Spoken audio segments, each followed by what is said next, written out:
Good morning students. Corporate accounting 1ல first sum பார்க்கலாம். exerciseல redemptions at par out of profit already உங்களுக்கு illustrationல clear எடுத்திருக்கேன். இது ரொம்ப உங்களுக்கு ஈஸியா இருக்கும், ஹெல்ப்ஃபுல்லா இருக்கும்.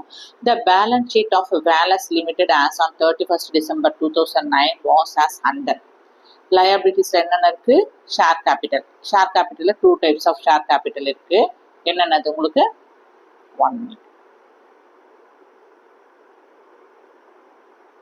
ஸோ பார்த்தீங்கன்னாக்க 1000 redeemable preference shares எவ்வளவு? ஒரு ஷேரோட rate 100 1 lakh rupees redeemable preference share capital இருக்கு. அடுத்தது 2000 equity shares of at rupees 100 cash fully paid, each fully paid. அப்போ 2000 equity shares into 100 2 lakh rupees. நமக்கு முக்கியமானது இங்கே என்னன்னு பார்த்தீங்கன்னாக்க redeemable preference shares எவ்வளவு? 1 lakh rupees மைண்டில் வச்சுக்கோங்க. ஓகேங்களா?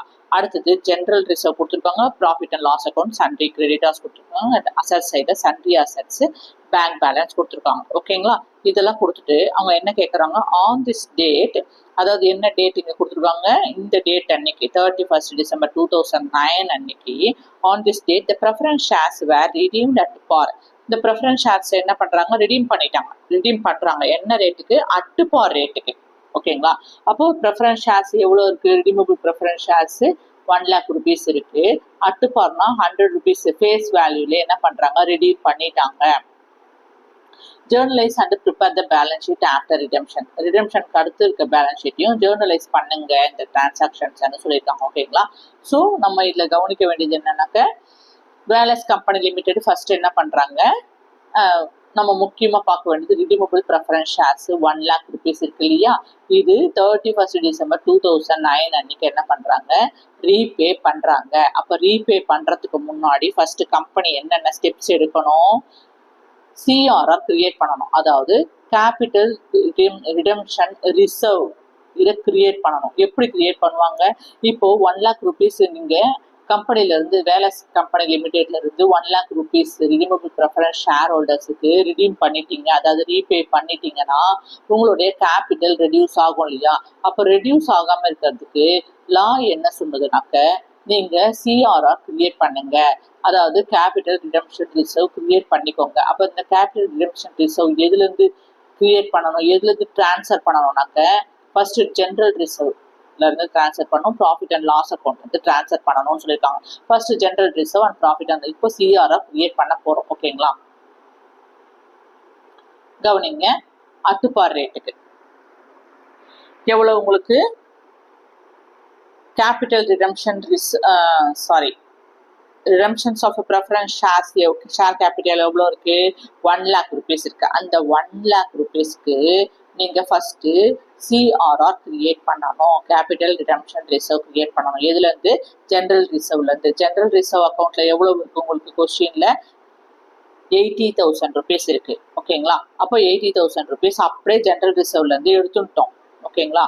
ஸோ பேலன்ஸ் எவ்வளோ இருக்கு கவனிங்க, ஜென்ரல் ரிசர்வ்ல இருந்து சிஆர்ஆருக்கு டிரான்ஸ்ஃபர் பண்ணியாச்சு 80,000. 1 lakhல இருந்து 80,000 rupees டிரான்ஸ்ஃபர் பண்ணியாச்சு. ரிமைனிங் நமக்கு எவ்வளோ தேவை?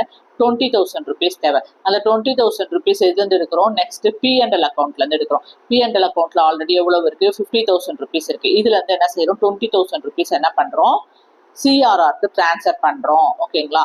ஸோ ப்ராஃபிட் அண்ட் லாஸ் அக்கௌண்ட்ல இருந்து 20,000 கொண்டு வந்தாச்சு to capital redemption reserve account. So நல்லா கவனிங்க, ப்ரெஃபரன்ஸ் ஷேர்ஸை, ரிடீமபிள் ப்ரெஃபரன்ஸ் ஷேர்ஸை டியூ டேட் அன்னைக்கு நீங்கள் ரிடீம் பண்ணீங்கன்னா, கம்பெனி ரிடீம் பண்ணுதுன்னா அந்த டியூ டேட் அன்னைக்கு ஃபர்ஸ்ட் கம்பெனி எடுக்க வேண்டிய ஃபர்ஸ்ட் ஸ்டெப் என்னது, சிஆர்ஆர் கிரியேட் பண்ணணும். ஏன்னா கேபிட்டல் எப்பவுமே மெயின்டைன் பண்ணிட்டே இருக்கணும். எந்த அமௌண்ட் வெளியில போனாலும், எந்த ஷேர் ஹோல்டர்ஸுக்கு அவங்களுடைய ஷேர்ஸை நீங்கள் இஷ்யூ பண்ணாலும் கேபிட்டல் ஃபுல்லாக மெயின்டைன் பண்ணியே இருக்கணும். ஓகேங்களா? அதோட கேபிட்டல் ஸ்ட்ரக்சர் எப்படி இருக்கணும், உங்களுக்கு ரொம்ப ஸ்ட்ராங்காக இருக்கணும் அப்படின்றத சொல்கிறாங்க. ஓகேங்களா? அப்போ சிஆர்ஆர் மெயின்டைன் பண்ணுறதுக்கு நம்ம என்ன செய்யணும், ஜென்ரல் ரிசர்வ்ல இருந்து 80,000 rupees எடுத்தாச்சு. ப்ராஃபிட் அண்ட் லாஸ் அக்கௌண்ட்ல இருந்து 20,000 rupees, ப்ராஃபிட் அண்ட் லாஸ் அக்கௌண்ட்ல 50,000 இருக்கு, அதுல இருந்து 20,000 எடுத்து டிரான்ஸ்ஃபர் பண்ணி கேபிட்டல் ரிடெம்ஷன் ரிசர்வ் அக்கௌண்ட்டுக்கு டிரான்ஸ்ஃபர் பண்ணியாச்சு. ஓகேங்களா? நெக்ஸ்ட், ரிடீமபிள் ப்ரெஃபரன்ஸ் ஷேர் ஹோல்டர்ஸ்க்கு தர வேண்டிய டியூ எவ்வளவு, டியூ பேயபிள் எவ்வளவு பார்த்தீங்கன்னாக்க 1 lakh rupees. அப்போ அதுக்கு ஜேர்னல் என்ட்ரி எழுதணும். ஓகேங்களா? என்ன journal entry, preference shares capital due அப்படின்னு ஹெட்டிங் போட்டுட்டு அவங்க கொடுக்க வேண்டியது எவ்வளவு கேபிட்டல் அட்டு பார்க்கு தான் கொடுக்குறாங்க. ஓகேங்களா, அட்டு பார்னாக்கா என்ன ஜேர்னல் என்ட்ரி வரும், redeemable preference share capital account debtor 1 lakh rupees to யாருக்கு கொடுக்குறீங்க, ரிடீமபிள் ப்ரெஃபரன்ஸ் ஷேர் ஹோல்டர்ஸ்க்கு கொடுக்குறீங்க 1 lakh rupees. ஓகேங்களா, ஸோ இது என்னது டியூ கொடுக்க வேண்டியதுன்ட்டு ஒரு அக்கௌண்ட்டை கிரியேட் பண்றீங்க ஜேர்னல் என்ட்ரி. ஓகேங்களா, கிரியேட் பண்ண பிறகு தேர்ட் என்ட்ரி என்ன ஆகுது, உங்களுக்கு பே பண்றீங்க, பேமெண்ட் அந்த லயபிள செட்டில் பண்றீங்க, ஃபுல் செட்டில்மெண்ட் பண்றீங்க ரிடீமபிள் ப்ரெஃபரன்ஸ் ஷேர் ஹோல்டர்ஸ்க்கு அந்த டியூ டேட் அன்னைக்கு. அப்போ என்ன வருது, payment to be redeemable preference share holders heading போட்டுக்கிறீங்க.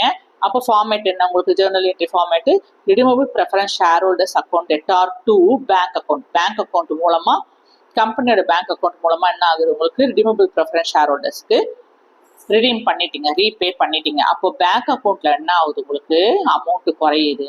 Redeemable preference share holders அவங்களுடைய ஷேர்ஸை ரிசீவ் பண்ணிக்கிறாங்க, அவங்களுக்கு அவங்களுடைய அக்கௌண்ட்ல அமௌண்ட் ஏறுது. ஓகேங்களா, ஸோ இதுதான் format, redeemable preference share holders account debtor 1 lakh rupees to bank account 1 lakh rupees. So final payment to the redeemable preference share holders made. ஓகேங்களா, final payment பண்ணியாச்சு. இப்போ அடுத்தது என்னன்னு பார்த்தீங்கன்னா, செட்டில்மெண்ட்டுக்கு அடுத்தது ரிடீமபிள் ப்ரெஃபரன்ஸ் ஷேர் ஹோல்டர்ஸுக்கு ரீபேமெண்ட் ஃபுல்லாக settle பண்ண பிறகு பேலன்ஸ் ஷீட் பண்ணுறோம். பேலன்ஸ் ஷீட்டில் ஆல்ரெடி கொஸ்டினில் என்னென்ன இருக்குது அதை மட்டும் எடுத்துடுறோம். கொஸ்டினில் என்ன இருக்குன்னு பார்த்தீங்கன்னா, ஈக்விட்டி ஷேர்ஸ் எவ்வளோ இருக்குது, 2 lakh rupees, அது அப்படி பேலன்ஸ் ஷீட்டுக்கு வந்துடும். ஜென்ரல் ரிசர்வ் வராது, எனக்கு இதுதான் சிஆர்ஆரில் அட்ஜஸ்ட் பண்ணிட்டோம், ட்ரான்ஸ்ஃபர் பண்ணிட்டோம். ப்ராஃபிட் அண்ட் லாஸ் அக்கௌண்ட் வந்து 20,000 rupees என்ன பண்ணிட்டோம், சிஆர்ஆருக்கு ட்ரான்ஸ்ஃபர் பண்ணிட்டோம். ரிமைனிங் 50,000 20,000 போயிடுச்சுன்னா ரிமைனிங் 30,000 rupees எங்க போகுது, உங்களுக்கு பேலன்ஸ் ஷீட்டுக்கு. அதாவது ரிடீமபிள் ப்ரெஃபரன்ஸ் ஷேர்ஸை ரிடீம் பண்ண பிறகு நீங்க பேலன்ஸ் ஷீட்டை கிரியேட் பண்றது. சண்டே கிரெடிட்டார்ஸ் அப்படியே பேலன்ஸ் ஷீட்ல வந்துடும். ஓகேங்களா, சண்டே அசெட்டும் அப்படியே வந்துடும். பேங்க் பேலன்ஸ்ல சேஞ்சஸ் இருக்கும். ஓகேங்களா, இப்போ பார்ப்போம். ஸோ ஈக்விட்டி ஷேர் கேபிட்டல் எவ்வளவு இருக்கு, 2,000 ஈக்விட்டி ஷேர்ஸை 100 rupees 2 lakh rupees அப்படியே கொண்டு வந்துட்டோம். சிஆர்ஆர்ல எவ்வளவு இருக்கு, உங்களுக்கு 1 lakh rupees. கரெக்டுங்களா, எவ்வளோ ஷேர்ஸை ரிடீம் பண்ணுறோமோ ப்ரெஃபரன்ஸ் ஷேர் ஹோல்டர்ஸ்க்கு அது அப்படியே சிஆர்ஆர்ல வந்துடும். லயபிலிட்டிஸ் அண்ட் ஈக்விட்டி சைடில் தான் சிஆர்ஆர் கேபிட்டல் ரிடம்ஷன் ரிசர்வ் எப்பவுமே கேபிட்டல் ரிசர்வ் எப்பவுமே லயபிலிட்டி சைடில் தான் வரும் 1 lakh rupees. Profit and loss அக்கௌண்ட்ல இருந்து 20,000 என்ன பண்ணிட்டோம், நம்ம சிஆர்ஆருக்கு ட்ரான்ஸ்ஃபர் பண்ணிட்டோம். ரிமைனிங் 30,000 rupees இங்கே பேலன்ஸ் ஷீட்ல கொண்டு வந்துட்டோம். சண்டே கிரெடிட்டர்ஸ் அப்படியே எந்தவித அட்ஜஸ்ட்மெண்ட்டும் இல்லை, நோ சேஞ்ச் அதில், அது அப்படியே இங்கே கொண்டு வந்துட்டோம். ஓகேங்களா, அசட் சைடில் பார்த்தீங்கன்னாக்கா சண்டே அசட்ஸில் அதில் எந்த விதமான சேஞ்சஸும் இல்லை, அப்படியே கொண்டு வந்துட்டோம். பேங்க் பேலன்ஸ் பார்த்தீங்கன்னா எவ்வளவு இருக்கு கொஸ்டின்ல, before redemption bank balance 1,40,000 rupees இருக்குங்களா. அதில் ரிடம்ஷன் எவ்வளோ பண்ணிட்டோம், 1 lakh rupees ப்ரெஃபரன்ஸ் ரீபே பண்ணியாச்சு. எங்கேருந்து கொடுத்துட்டோம், பேங்க் அக்கௌண்ட்லேருந்து 1 lakh rupees என்ன பண்ணிட்டோம், ரிடம்ஷன்ஸ் ஆஃப் ப்ரெஃபரன்ஸ் ஷேர் ஹோல்டர்ஸ்க்கு ரீபே பண்ணிட்டோம். அப்போ 1,40,000ல 1 lakh போயிடுச்சுன்னா ரிமைனிங் எவ்வளோ இருக்கு, பேங்க்ல 40,000 தான் இருக்கு. ஸோ பேங்க் எவ்வளோ இருக்கு, 40,000 rupees என்டர் பண்ணிட்டோம். இப்போ பார்த்தீங்கன்னா லயபிலிட்டி அண்ட் அசெட்ஸ்ல 4,05,000 உங்களுக்கு சம்ல டேலி ஆயிடுச்சு. இதுல ஏதாவது டவுட் இருந்தால் கமெண்ட் பண்ணுங்க, மறக்காம சப்ஸ்கிரைப் பண்ணுங்க. Thank you, take care.